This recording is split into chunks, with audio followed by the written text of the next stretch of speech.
இந்த பைரவி பிரம்மோ இந்த இடத்துல அன்னபூரணிக்கு உடம்பு முடியாத போயிடுது திடீர்னு. அத பார்த்த உடனே வந்து "என்ன ஆச்சு அத்த?" அப்படின்னு சொல்லிட்டு பைரவி கேட்குறாங்க. அதெல்லாம் ஒண்ணும் இல்லம்மான்றாங்க.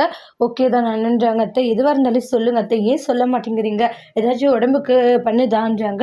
"அப்பயே ஹாஸ்பிட்டல் கூட்டிட்டு போணும். எனக்கு என்ன ஆயிட போகுது சொல்லு. நீ ஏன் என்னை இந்த அளவுக்கு நினைச்சு கவலைப்பட்டுக்கிட்டு இருக்கன்றாங்க." "இல்ல அத்தை உடம்புக்குன்றாங்க." "உடம்புக்கு போயின்னு சொல்லு. இருந்தாலே போனாலே சந்தோஷம் தான். நீ என் பையனை பார்த்துக்கினா அது போதும் அத்தை. அப்படியெல்லாம் சொல்லாதீங்க சரிங்களான்றாங்க. ஏதாச்சும் உடம்புக்கு முடியல, ஏதாச்சும் பண்ணுதுன்னா என்கிட்ட சொல்லுங்க. சரி ஓகேம்மா சொல்றேன் அப்படின்ற மாதிரி சொல்லிக்கிட்டு இருக்காங்க. அப்ப ரொம்பவே கவலைப்படுறாங்க. என்னதான் இங்க நடக்குதுன்னு ஒண்ணும் புரியல. அத்தை வேற இங்க பாவம் இந்த அளவுக்கு உடம்பு முடியாத இருக்காங்கன்னு சொல்லிட்டு பைரவி யோசிக்கிறாங்க. இங்க பைரவி நினைச்ச அன்னபூரணி இந்த அளவுக்கு என் மருமக மாறி இருக்கா. இனி எனக்கு எந்த கவலையில போக போக அவ சரியாகிட்டு ஆறுமுகத்தோட சந்தோஷமா வாழவா எனக்கு நம்பிக்கை இருக்குன்னு சொல்லிட்டு அன்னபூரணி நினைச்சுக்கிட்டு இருக்காங்க. இன்னொரு பக்கம் பாத்தீங்கன்னா சிவா உண்மைகளை கண்டுபிடிக்கிறதுக்காக எந்த அளவுக்கு போராட முடியுமோ போராடிக்கிட்டு இருக்காங்க.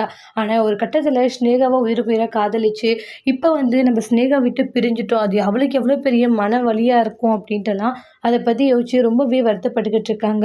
மனசுக்கே ரொம்ப கஷ்டமா இருக்கு. என்னதான் பண்றதுன்னே தெரியலன்ட்டு பயங்கரமா ஃபீல் பண்ணி எல்லா விஷயங்களுமே நினைச்சு அழுதுகிட்டு இருக்காங்க சிவா இருந்துட்டு. சீக்கிரமாவே இந்த சிந்து சொன்ன போய் எல்லாமே வந்து நிரூபிச்சுட்டு நான் ஸ்னேகாவை கல்யாணம் பண்ணேன். ஏன்னா அவளுக்கு வாக்கு கொடுத்த மாதிரி கல்யாணம் பண்ணிட்டு நான் அவளை சந்தோஷமா பார்த்துக்கணும். எந்த காரணத்தை கொண்டும் நான் வந்து கஷ்டப்படுத்தவே கூடாது அப்படின்ட்டுலாம் சொல்லி நினைக்கிறாங்க. சீக்கிரமா எல்லா உண்மைகளுமே வந்து நான் வர வைக்கிறேன். சிந்து வாயாலே அது வர வைக்கிறேன்ற மாதிரி சிவா முடிவெடுக்கிறாங்க. சிவா எப்படி வந்து சிந்து வாயால உண்மைகளை வர வைக்க போறாங்கன்னு வெயிட் பண்ணி பார்க்கலாம். தேங்க்யூ.